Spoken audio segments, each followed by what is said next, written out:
Selamat sejahtera dan salam Malaysia Madani yang saya ucapkan kepada semua. Izinkan saya memperkenalkan diri.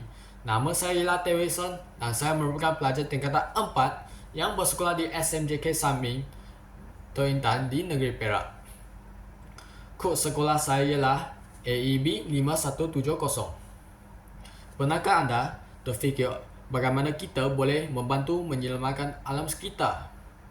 Jadi, hari ini saya ingin berkongsi sebuah buku yang berkaitan tentang isu tersebut, iaitu Misi Bumi Hijau. Buku ini ialah hasil karya seorang penulis yang bernama Anna Shahira.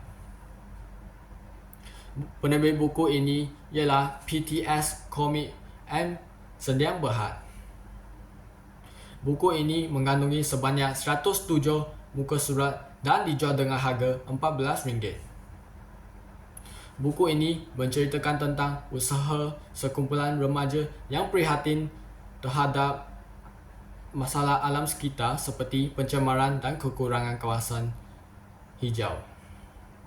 Mereka mengambil inisiatif untuk menanam pokok dan sayur-sayuran di kawasan bandar bersama dengan penduduk setempat. Pada awalnya, mereka menghadapi pelbagai cabaran seperti kekurangan sokongan dan kesukaran mengurus tanaman.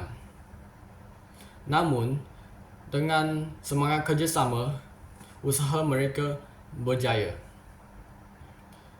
Buku ini juga telah memberikan pengajaran kepada kita seperti kita mestilah menjaga alam sekitar dan jangan berputus asa semasa menghadapi cabaran.